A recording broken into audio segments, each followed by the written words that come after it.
평안하셨습니까? 예배를 지나 삶으로 우리 신앙이 자라기를 소망하며 오늘도 인사드립니다. 오늘은 6월 18일 목요일입니다. 매일 성경 본문은 고린도전서 11장 17절부터 34절까지입니다. 성찬에 대한 가르침이 오늘 본문에 기록되어 있습니다. 성경을 읽겠습니다. 내가 명하는 이 일에 너희를 칭찬하지 아니하나니 이는 너희의 모임이 유익이 못되고 도리어 해로움이라. 먼저 너희가 교회에 모일 때에 너희 중에 분쟁이 있다 함을 듣고 어느 정도 믿거니와 너희 중에 파당이 있어야 너희 중에 옳다 인정함을 받은 자들이 나타나게 되리라. 그런즉 너희가 함께 모여서 주의 만찬을 먹을 수 없으니 이는 먹을 때에 각각 자기의 만찬을 먼저 갖다 먹으므로 어떤 사람은 시장하고 어떤 사람은 취함이라. 너희가 먹고 마실 집이 없느냐? 너희가 하나님의 교회를 업신여기고 빈궁한 자들을 부끄럽게 하느냐? 내가 너희에게 무슨 말을 하랴? 너희를 칭찬하랴? 이것으로 칭찬하지 않노라.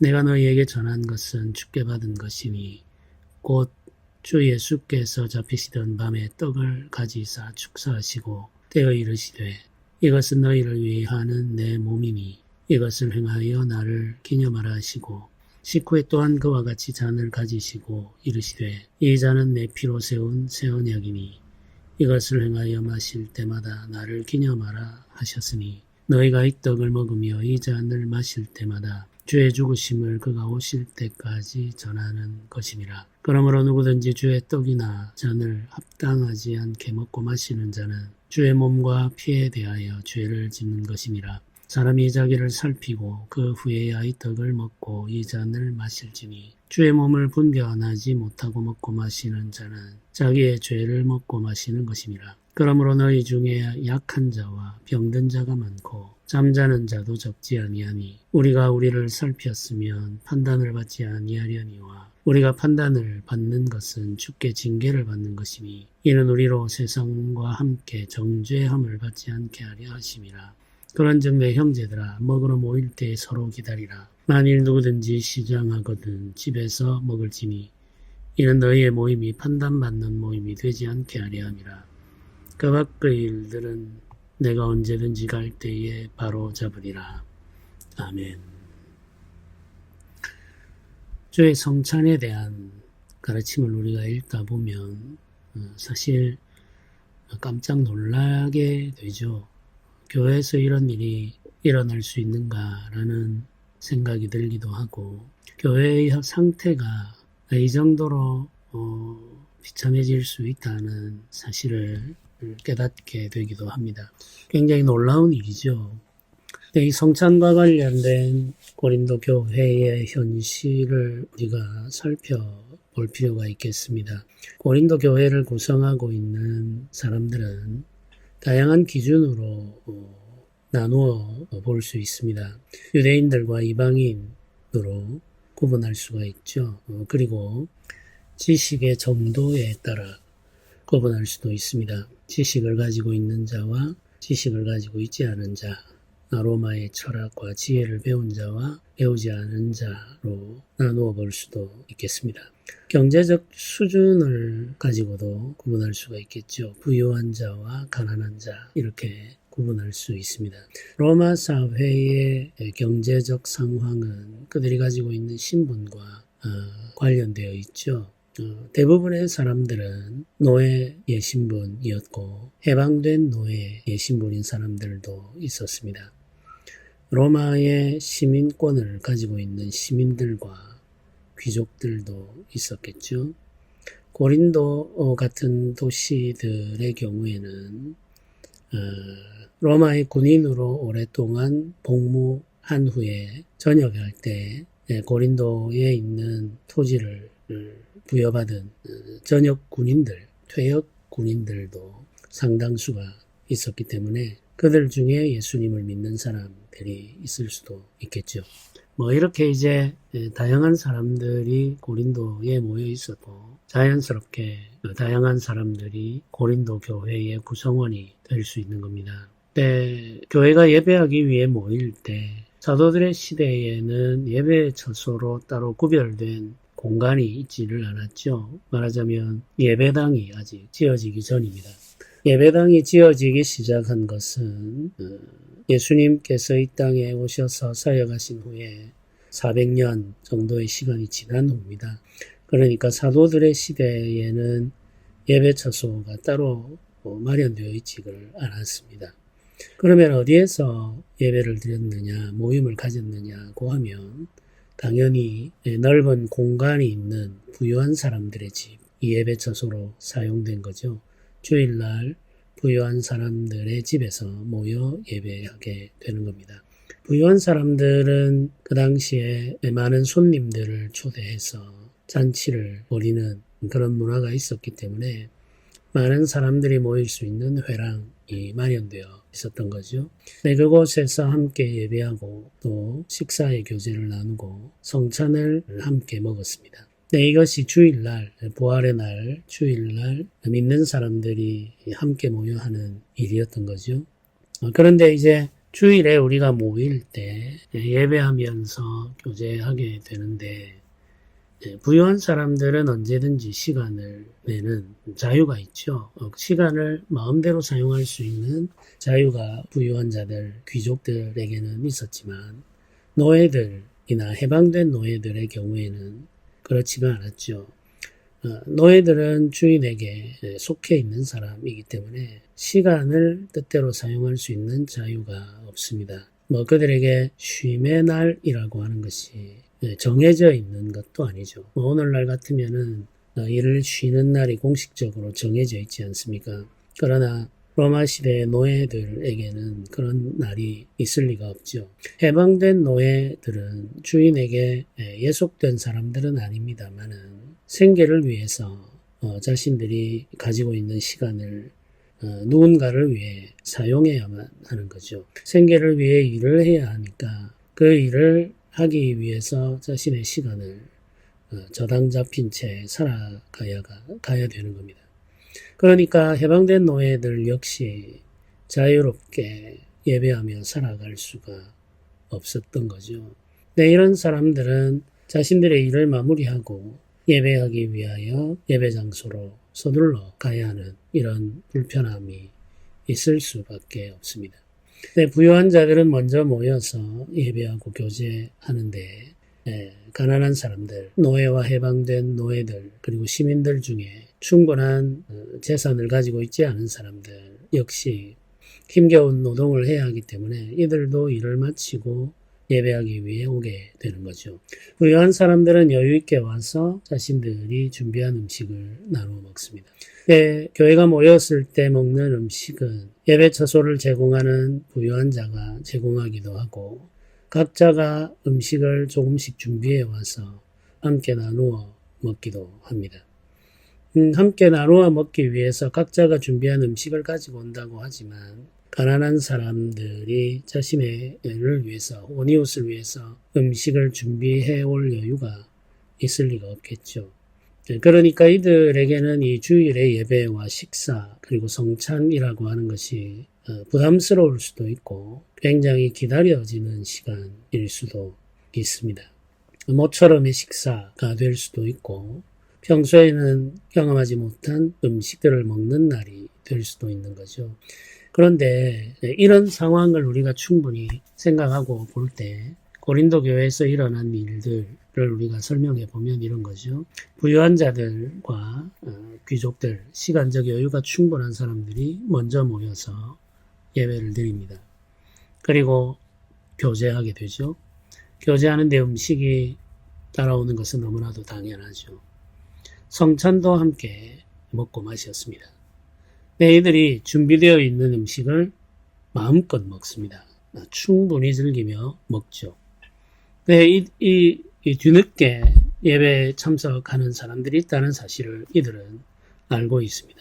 그들은 가난한 사람들이죠. 힘겨운 노동을 견디며 살아가는 사람들입니다. 그런데 이들이 그 사람들을 위해서 충분한 음식을 남겨놓지 않았습니다. 뒤늦게 온 사람들은 음식이 거의 다 바닥난 상태라는 사실을 알게 되죠.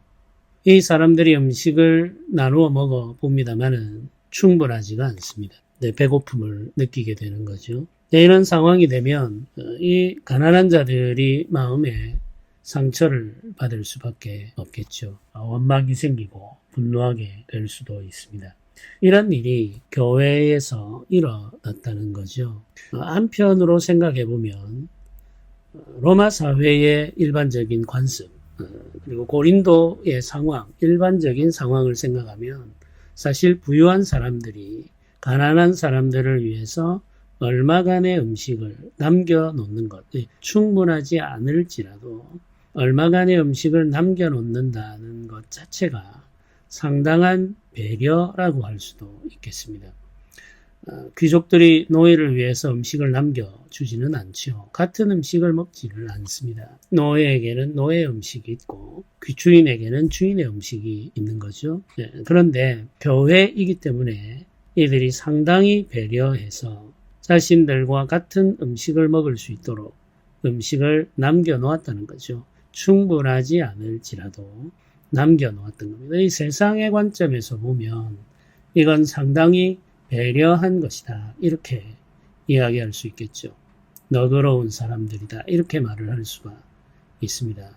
그러나 그 속에는 여전히 한 믿음을 가지고 있는 형제들을 노예로 대하고 있다는 사실을 우리가 알 수가 있지 않습니까? 그들에게 음식을 남겨주는 배려심을 보이고는 있지만 그들은 여전히 이 귀족들 부유한 자들은 여전히 가난한 노예들을 혹은 해방된 노예들을 아주 미천한 사람으로 취급하고 있는 거죠. 한 형제, 한 교회, 한 지체라고 하는 인식이 그들에게 충분하게 자리 잡고 있지 않음을 알 수가 있습니다. 이런 상태에 있는 성도들 그리고 그 교회를 향하여서 하나님의 교회를 업신여기고 빈궁한 자들을 부끄럽게 한다. 이렇게 지금 성경이 말하고 있습니다. 이게 22절의 말이죠. 너희가 먹고 마실 집이 없느냐. 너희가 하나님의 교회를 업신여기고 빈궁한 자들을 부끄럽게 하느냐. 이렇게 말을 하고 있습니다. 이 하나님의 말씀이죠. 가난한 자들을 부끄럽게 하는 것. 이 가난한 자들을 부끄럽게 하고 그들로 하여금 수치를 느끼게 만드는 것. 그것은 곧 하나님의 교회를 업신여기는 일이 된다는 사실을 우리는 알아야 됩니다. 우리가 함께 믿는 믿음의 형제들을 어떻게 대하느냐가 하나님의 교회를 어떻게 생각하느냐를 그대로 반영하고 있다는 사실을 안다면 우리가 한 믿음을 가지고 있는 형제들을 어떻게 대해야 할지를 신중하게 생각하여 우리의 태도를 정할 수가 있겠죠. 가난한 사람들은 사실 로마 사회에서 존중을 받지 못했고 가난한 사람들을 특별히 존중하는 부유한 사람들을 보기가 어렵습니다. 우리 시대도 비슷하죠. 많이 달라졌다고는 합니다만은 계급의식이 우리 시대에도 존재하고 사람을 차별하여 대하는 것이 일반적입니다. 그들이 가지고 있는 신분이라고 하는 것, 그 소유의 크기에 따라서 사람의 신분을 정하고 그들을 다르게 대하죠. 차별하여 대하는 겁니다. 부끄럽게 하고 멸시하는 거죠. 존중하지 않는 겁니다. 이런 태도가 교회에서도 그대로 발견되었다. 이런 말이죠. 그래서 어떤 사람은 넘치도록 먹어서 배부르고 또 포도주도 넘치도록 마셔서 취하게 되고 어떤 사람은 먹을 것이 부족해서 배고픈 상태로 머물러 있게 되는 거죠. 주의 성찬을 행할 때도 이와 같은 현상이 그대로 나타났습니다. 예수 그리스도의 고난을 기념하는 이 성찬. 이 성찬은 예수께서 십자가 지시기 전날 밤에 제정하셨고 교회는 이 성찬의 전통을 계속 이어가고 있지 않습니까? 사도들의 시대에는 매주마다 성찬을 나누어 먹었습니다. 한국 교회는 매주마다 성찬을 나누어 먹지는 않죠. 보통의 교회들이 1년에 2번 정도 성찬을 나누어 먹습니다. 우리 교회는 1년에 4번 성찬을 나누어 먹죠. 더 많은 성찬식을 행하는 교회들도 간혹 있습니다. 이 성찬을 행할 때 우리가 기억해야 될 것은 우리가 주의 몸과 주의 살에, 주의 피에 참여한다는 의식이죠. 주님의 십자가 고난이 우리를 구원했음을 믿고 주께서 십자가 지실 때 우리도 함께 십자가에 달렸음을 알고 죄의 본성을 십자가에 못 박은 채 살아가야 한다는 사실을 기억하면서 성찬에 참여하게 됩니다. 이 성찬에 참여할 때 우리가 한 가지 더 기억해야 할 것은 함께 한 성찬에 참여하는 자들이 한 몸과 한 지체로 부름을 받았다는 사실이죠. 성령께서 우리를 하나로 부르셨고 한 몸으로 지어가고 계십니다. 그러므로 우리는 한 지체라는 의식을 가지고 성찬에 나아가야 됩니다. 성찬을 먹고 마실 때 우리가 한 몸이라고 하는 분명한 믿음과 고백이 있어야 되겠죠. 고린도 교회를 향해서 성찬에 대해 말할 때 주의 떡이나 잔에 합당하지 않게 먹고 마시는 자라는 표현이 나오죠. 합당하지 않게 먹고 마시는 자, 주의 몸을 분별하지 못하고 먹고 마시는 자, 이런 표현이 나옵니다. 27절에 합당하지 않게 먹고 마신다라는 표현이 나오고 29절은 분별하지 못하고 먹고 마시는 자라는 표현이 나오죠. 28절의 그 사이에는 자기를 살피고 그 후에야 떡을 먹고 잔을 마시라, 이런 명령의 말씀이 나옵니다. 이제 합당하지 않게 먹고 마신다, 분별하지 않고 먹고 마신다, 혹은 자기를 살피지 않고 먹고 마신다라는 것은 어떤 상태를 말하는 걸까요? 많은 사람들이 이 구절을 생각할 때 우리가 하나님 앞에 범죄한 상태로 성찬에 나아가는 것을 생각합니다마는 이 구절의 말씀이 말하는 것은 분열된 상태로 성찬에 나아가는 것을 가리킵니다. 고린도 교회는 분열된 상태였죠. 부유한 자와 가난한 자로 나누어져서 함께 식사를 하지 못할 정도로 이들은 분열되어 있었습니다. 부유한 자들은 먼저 와서 자기들끼리 먹어버리고 뒤에 오는 가난한 사람들을 생각하지 않았죠. 이런 모습이 교회 안에 있었다는 겁니다. 이런 모습이 바로 합당하지 않게 자기를 살피지 않고 분별하지 못하고 먹고 마시는 거죠. 우리가 교회에서 성찬을 행할 때에 교회의 연합과 일치, 하나됨이라고 하는 것을 신중하게 생각해야 됩니다. 다툼과 갈등 속에 있는 형제들을 생각해야 하고 그들과의 화해 혹은 평화를 갈망하며 구해야 되겠죠. 예수님께서도 예배에 대해서 이야기하실 때 형제와 다투고 분열하여 원망한 일이 있으면 먼저 화해하고 하나님께 제사를 드리라, 이렇게 말씀하신 일이 있습니다. 우리의 예배가 온전하게 되기 위해서는 용서하는 마음, 화해하는 마음이 필요하다는 거죠. 이 화해와 하나됨의 회복이 없이는 우리가 드리는 예배가 온전하게 될 수가 없다는 뜻입니다. 분열된 상태, 다투는 마음의 상태, 원망과 시비를 가지고 있는 상태로 하나님을 예배하게 되면 그 예배는 온전한 예배가 되지 않고 그 성찬은 온전한 성찬이 되지 못하는 거죠. 합당하지 않게 주의 몸과 주의 피를 먹고 마시는 일이 됩니다. 이 일이 가지고 있는 문제가 있습니다. 이건 그냥 단순히 합당하지 않게 주의 성찬에 나아간다라고 말하고 넘어갈 가벼운 문제가 아니라는 거죠. 19절이 이렇게 말하죠. 주의 몸을 분별하지 못하고 먹고 마시는 자는 자기의 죄를 먹고 마시는 것임이라, 이렇게 기록하고 있습니다. 분열된 상태로 원망과 시비를 가득 안고서 성찬에 나아가는 사람들은 사실은 자기의 죄를 먹고 마시는 것이다. 굉장히 두려운 말씀이죠. 이런 성찬으로 말미암아 나타나는 현상에 대해서 30절이 말합니다. 그러므로 너희 중에 약한 자와 병든 자가 많고 잠자는 자도 적지 아니하니 이렇게 말합니다.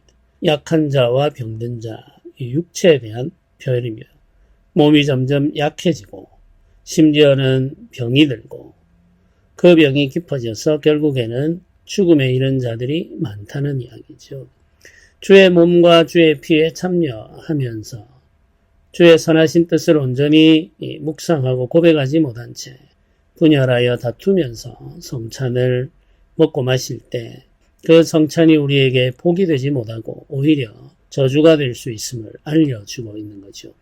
몸이 약해질 수 있고 병들 수 있으며 심지어는 죽음에 이를 수 있다는 사실을 경고하고 있습니다. 이건 육체에 대한 표현이죠. 육체의 연약함이 잘못된 성찬으로 말미암을 수 있음을 경고하고 있는 말씀이죠. 성찬에 합당하지 못하게 나아가게 되면 우리의 영혼이 병드는 것은 너무나도 당연하죠. 깊은 영적 잠에 빠져들 수 있습니다. 그뿐만 아니라 우리의 육체가 약해질 수 있다는 사실도 알아야 됩니다. 이건 성경이 경고하고 있는 바이기 때문에 그렇습니다. 다르게 말하면 우리가 합당하게 성찬에 나아가게 될 때에는 우리의 영혼이 회복되고 우리의 영이 힘을 얻을 뿐만 아니라 우리의 몸이 회복될 수 있다는 사실도 기대할 수가 있겠죠. 합당하지 않게 성찬에 나아갈 때 우리의 몸이 약해진다면 온전한 성찬에 나아가게 되면 우리의 몸이 힘을 얻고 회복될 수 있습니다. 하나님께서 우리에게 나누어 주시는 신령한 음식, 이 거룩한 식사가 우리를 회복하고 온전하게 하며 강하게 하죠. 우리의 영혼과 우리의 몸이 주께서 우리에게 나누어 주시는 음식으로 말미암아 온전하고 강건하게 회복될 수 있다는 믿음을 가지고 성찬에 참여해야 되겠습니다. 성찬에 나아갈 때 우리 자신을 살피는 것이 중요합니다. 개인적인 죄를 살피는 것은 너무나도 당연하며 지체들과의 관계를 살피는 것이 반드시 요구됩니다. 고린도전서는 이 점을 아주 중요하게 가르치고 있죠. 성찬에 나아갈 때 형제들과의 관계를 살펴보십시오. 그리고 해결해야 할 문제들이 있다면 해결하십시오. 용서할 일이 있으면 용서하고 용서를 구해야 할 일이 있으면 용서를 구하고 화해를 위해서 노력하시면서 주님의 은혜를 기대하고 주께서 베풀어 주신 식탁에 나아가시기를 바랍니다. 주께서 허락하신 거룩한 식사, 이 성찬이 우리에게 복이 되기를 소망하면서 오늘도 주의 말씀을 나눕니다. 맥주감사주일이 다가오죠. 맥주감사주일에는 성찬식을 행하게 됩니다. 이 성찬을 먹고 마시기 전에 화해해야 할 사람들은 없는지 살펴보고 원망과 시비를 그치고 주의 몸된 교회가 하나 되는 것을 경험하는 복이 있기를 주님의 이름으로 기도드립니다. 함께 기도드리겠습니다. 은혜로우신 하나님 아버지 감사합니다. 우리를 한 지체로 부르시고 한 식탁에서 먹고 마시게 함을 감사드립니다. 주께서 나누어 주시는 거룩한 음식으로 말미암아 우리의 영이 회복되고 힘을 얻으며 우리의 육체도 강건하게 하옵소서. 주의 성찬을 통하여 주시는 복이 주의 교회에 넘치게 하여 주옵소서. 감사드립니다. 우리 주 예수님의 이름으로 기도드립니다. 아멘.